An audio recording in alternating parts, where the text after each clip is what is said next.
Welcome to At the Table, a play reading series, brought to you by Charging Moose Media. This week, we're sitting down with the playwright of What If Oreos Were All That Was Left, Molly Burdick.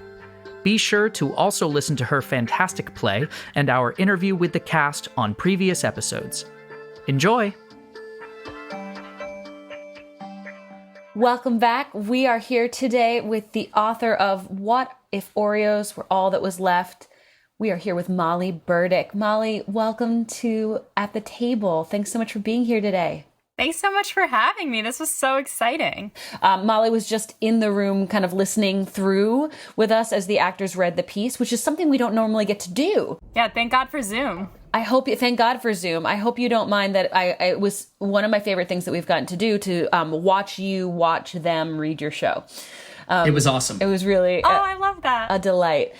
So let's kick off with who are you? Can you tell us a little bit about yourself? Where are you Zooming from right now? How are you? Also is a big one that we would love to check in on. Yeah. How you doing? And then maybe just a little bit about your writing and your background. My name's Molly Burdick. I'm currently Zooming from Syracuse, New York, but I live, big air quotes, in Brooklyn. I just got out of the city as soon as possible to be with my family and my dog. So here I am in my childhood closet. And I'm doing as well as one could expect to be doing. Can you tell us a little bit about your writing or about your creative work in general? Sure. I'm a writer. I'm also an actor and a podcaster. And I also did a lot of theater management work up until the very recent past, and will continue to do theater management work in the future. Hell yeah. I had one play produced in New York City, one full-length play called Light Green Moss, and that was put up with a small company called Ruthless Nightingale Productions, and we did it at Alchemical Studios, and it was super fun. I am writing little things here and there, and now I'm trying to write a book. So, yeah. What's the book about? The book is gonna be a young adult novel, but it's about one person's kind of a supernatural being, and it's gay, and as the books are these days. Please write it faster. I would read the hell out of that. I'm working on it. I figured now is a good time to do it. I have a podcast as well called Pod and Prejudice. You can find us everywhere at Pod and Prejudice. And I'm reading Jane Austen for the first time. Right now, we're working our way through Pride and Prejudice. We are almost done, which is wild. I don't know how this book is going to end, but you can hear my live updates of me reading the book with my friend who is really into Jane Austen, and that's what the podcast is about. I love Jane Austen, so I'll tune in. I love that you love Jane Austen. How did you get into the theatrical world? What led you down this path? Yeah. Okay, High School Musical. When that came out, I was in, I don't know, maybe 5th grade. Oh, I'm so old. Oh, God. I know I'm young, but I was obsessed. And sure. And then my local children's theater did a production of it the following year, and I played a skater girl in the background. And then after that, I did all of the plays at the children's theater until I was in high school. Then I went to college for theater, and I went to Skidmore. Oh. Shout out Skidmore. Yeah. They had a great program, and I concentrated in acting and playwriting. And then after college, I didn't know what my path was going to be, because it seemed like there was a very specific kind of path for people who wanted to move to New York and do theater. I ended up moving to Connecticut and working at the O'Neill Center there. Great. Yeah, it was really awesome. I worked there for a year, first as an apprentice working with the students and helping organize their day-to-day schedule. And then in the summer, I was in company management. While I was in Connecticut, I wrote my first full-length play. And then I came to New York, and a friend of mine was like, I want to put up your play. And I was like, take it. That was Light Green Moss. Yes, that was Light Green Moss.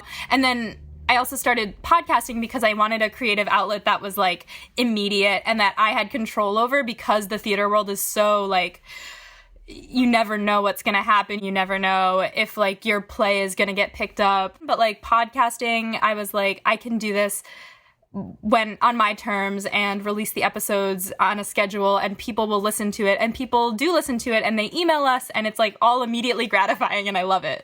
And can I want to hear a little bit more about this first play. So like Green Moss, your friend approached you and said, we have to do this. What's the piece about?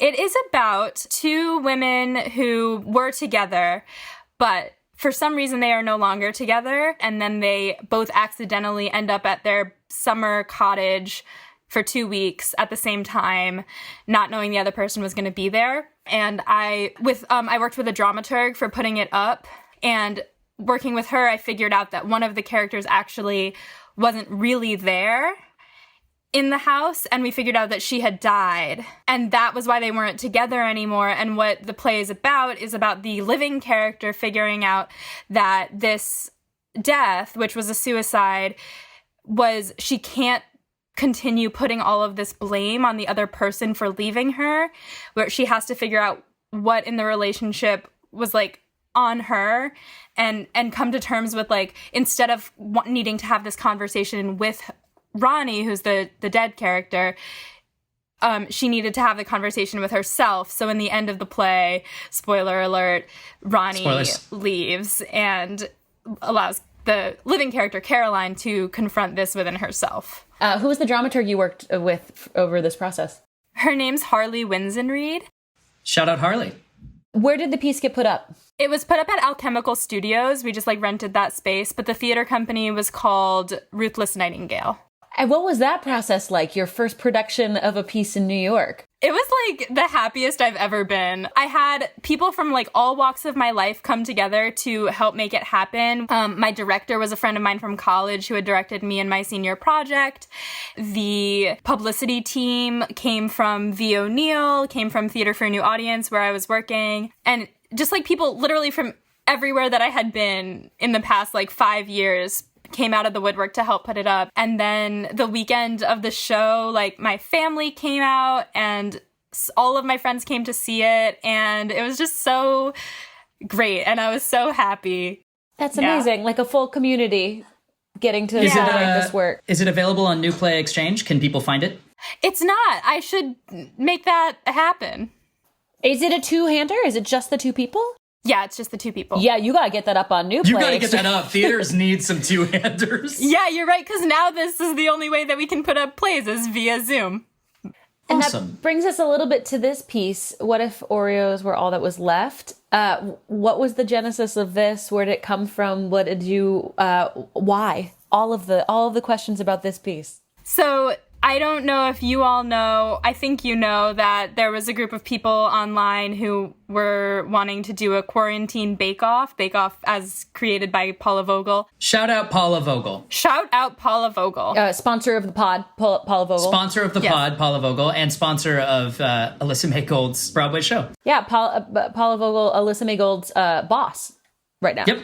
Yeah. For people who don't know what a bake-off is, you get a list of 5 or 6 items that must be included in your play, and you get 36 hours to write it. And all of the plays that were submitted had these same 5 things. And the 5 things were a light in the darkness, an empty theater, stadium, or store, a dance, a virtual dance or duet, which was, in mine, the dance of the Oreo. There was a flower was a bonus one. Hand sanitizer was one. And there was one more. A moment of mass panic. I'm going to be honest with you. I assumed the Oreos were part of it. That's awesome. What brought you to Oreos? Well, I know you were asking the actors what their quarantine snack is. Oh, hey, is this going to segue really well? It's going to segue super well. I love Oreos. And the day before I left the city, my friends I'm in a theater company also called The Journalists, shout out. Shout out. They came to my apartment with a gift basket for me. They came to my house and they brought me a giant family-sized package of Oreos and I ate them in 3 days. And I'm impressed at your self-control. That's like an afternoon and some whiskey for me. Yeah, and I had a long car ride, so I was surprised that they weren't gone faster. Yeah, so then I had Oreos on the brain because that was all I was eating for 3 days, and I thought, if Oreos were the last food, I was kind of playing with this concept of like childhood being taken away from you, because like if you're a kid, you're like, yeah, I could fucking live on Oreos, that would be awesome. But then if you're actually living on Oreos and you don't have your family anymore and you're all on your own, what do the Oreos become? Stuart's line of we're living on carbs and sugar, of course, is so good. Thank you. Now, everyone listening to this should have already heard the short play version, but if not, pause now and go listen to it. It's not that, guys, it's even easier of an assignment than normal because it's you're in, you're shorter out. Than everything else. It's a short play. What is wrong with you all? Just pause it and come back because it's spoiler time. But in your mind, Molly, what happened to everybody? Where are the parents? Where is everybody? So in my mind, everyone is dead. And these kids are on their own. They don't leave their rooms except for to replenish their water supply and to go to the grocery store, which I've decided everyone who's still alive gets a day and a time slot to go to the grocery store. And that's why they were talking about it's not her turn to go today, it's her turn to go on Friday. Oh, I thought it was like a looting situation. Like they were doing like round robin looting. Interesting. Yeah, no, it's like a government instituted, this is your time. Is this a year and a half from now from this current crisis in the real world? Is this a year and a half from now in coronavirus universe? That was where it came from. And I guess in my mind, it was that, but I also wanted to leave it kind of vague enough that like we weren't sure like any kind of disaster could have caused this.